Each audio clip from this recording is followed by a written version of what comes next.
गंभीरता से विषय रखा गया है। इसके पश्चात पूज्य भदंत धर्मशिखर जी, आपसे निवेदन है कि आप इस विषय पर मैं ज़्यादा भूमिका नहीं बांधूंगा।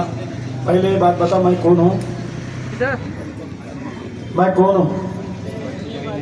कितने कितने साल हो गए मेरे को पता है आप लोगों को? 23 साल हो गए। साइकिल स्टोर वाला है ना? 23 साल हो गए। और आप लोग कौन है? हम लोग उपासक है। मैं अगर आपको बोलूंगा चुपचाप बैठो और सुनो प्रवचन, आपका कर्तव्य क्या है? अरे क्या है? मेरे से जबान लड़ाओगे क्या? और मैं जोर से आवाज करूंगा तो आप मेरे ऊपर हमले की बात करोगे? चुपचाप रहो, तुमसे बात नहीं कर रहे, जोर जोर से मेरे पर चिल्लाओगे? उससे पहले भंते को ये भिक्षु क्या विनय में रह भिक्षु के पास लाठी है, हथियार है, क्या करेगा भिक्षु अपने प्रोटेक्शन के लिए? बताओ।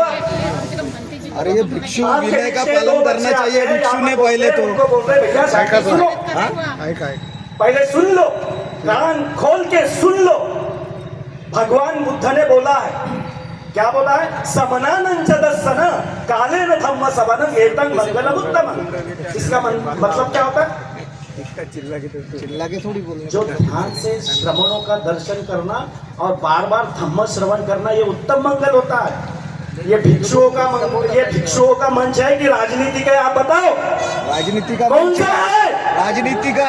हाँ, राजनीति का। और जब धार्मिक मंच है तो यहाँ पर आप लोग उठकर हम कहीं गुड्डे बदमाश है? तुम ऐसा ग्रुप बना के आते हो और हमको एक भिक्षु बोल रहा है भैया दादा वहां शांति से बैठ जाओ, और आप हमको चमकाते हो। अरे प्राण हाथ में लेकर चल रहे हैं, कफन बांध के निकले। मैं मेरी मां को बोला था कि तेरा बेटा मर गया है तो समझ ले, आज ही जो कुछ करना है कर ले।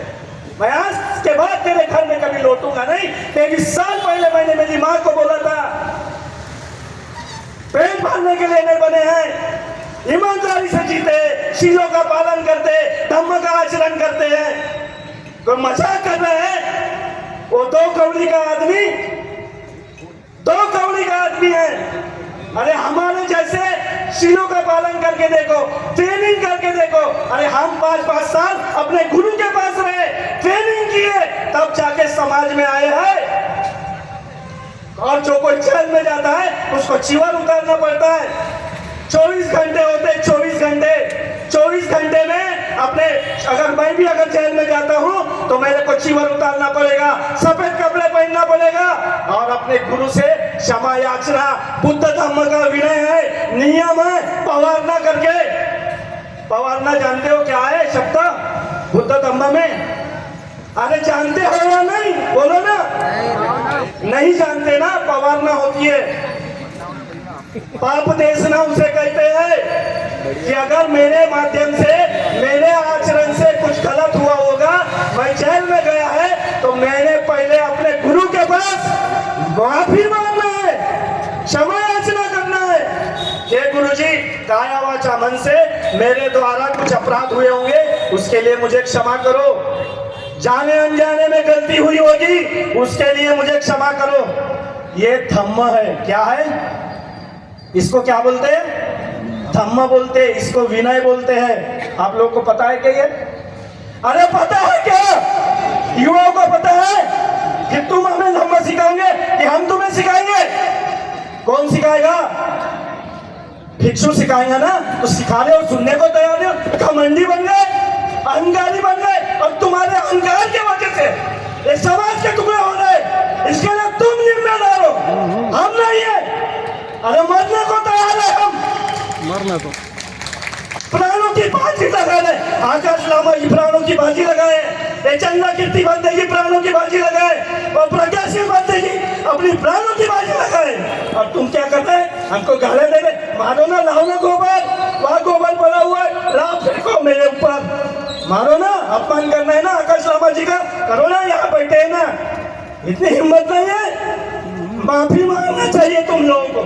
हम लोगों के साथ इस तरह का व्यवहार करते हो?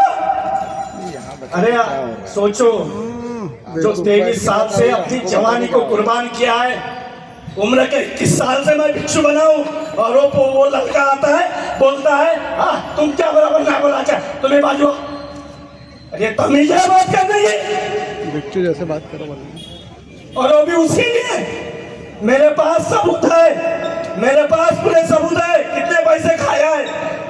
और यवतमाल में गया जब प्रकाश दार्शनिक की बता रहे थे वो जो ड्राइवर था वो मेरा दोस्त है विनय चारे की ड्राइवरी करने वाला उसने बताया लाखों की गड्डियां उस गाड़ी में थी